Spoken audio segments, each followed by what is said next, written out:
Welcome to this explainer. Today, we're diving into a totally mind-bending intersection of modern cosmology and the Quran. We're talking about the breathing universe and the two C's. So, we're going to take you on a journey to look at one of the biggest unresolved mysteries in physics right now.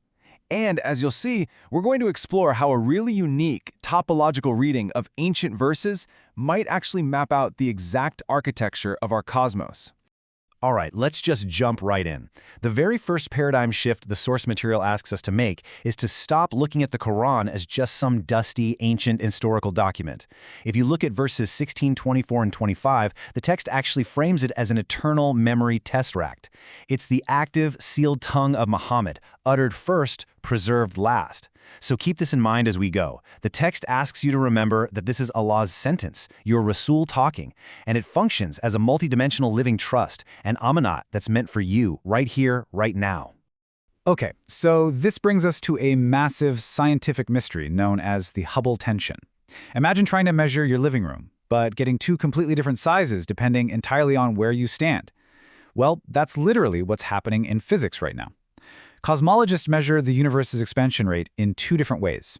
Side A reads the early universe by looking at the cosmic microwave background, basically the surface where the very first light was frozen, and this gives a local finite reading of roughly 67. But then Side B reads the late universe.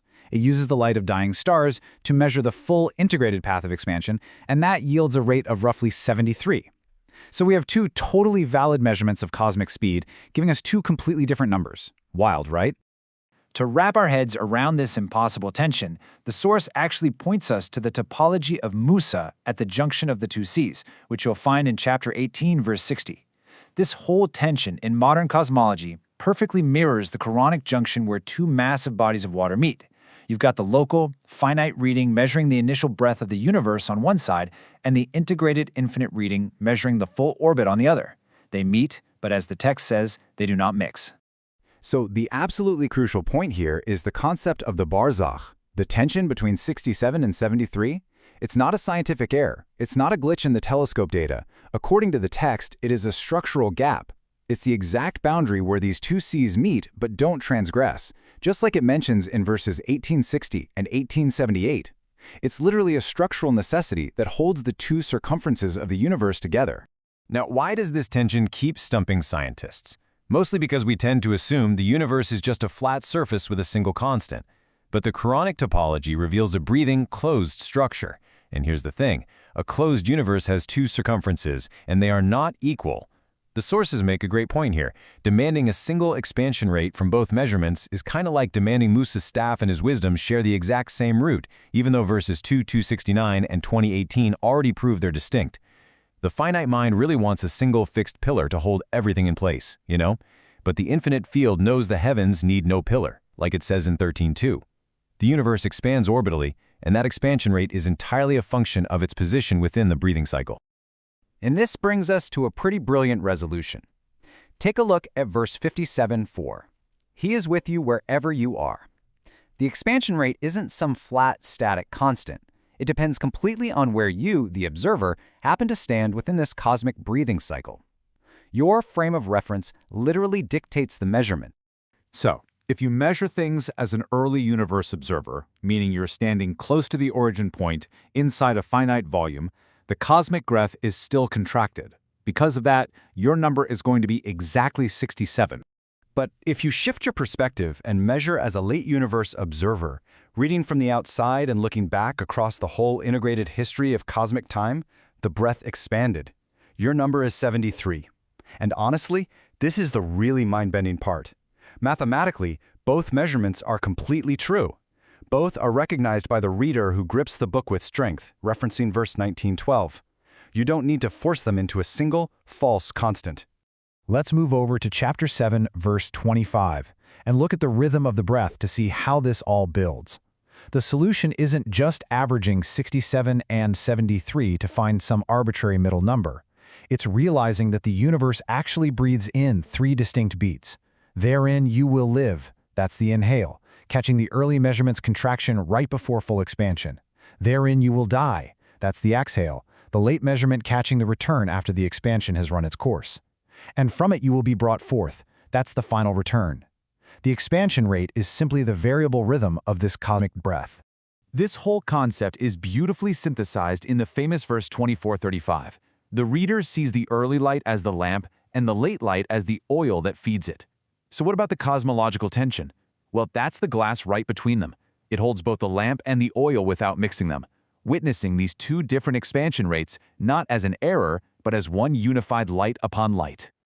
So, you're probably wondering at this point, how do we actually prove the mechanics of this living equation?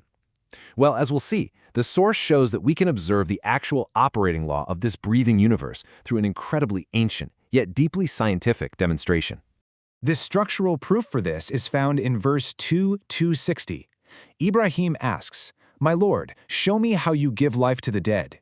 Now, according to the sources, Ibrahim wasn't just asking a theoretical or theological question here.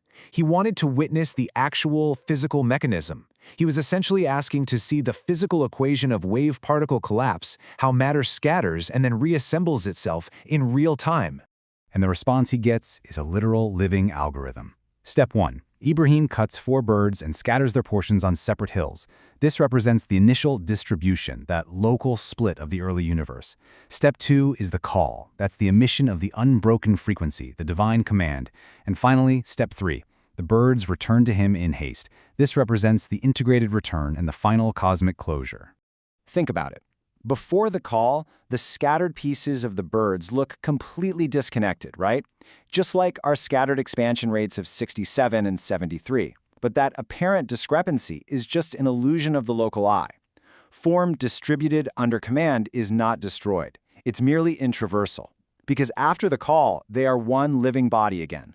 What this tells us is that the Hubble tension is never going to resolve into a single number, because a breathing universe simply doesn't have a single circumference. The math is only going to balance when we stop trying to read the cosmos as a flat, open sheet and start reading it as a closed book.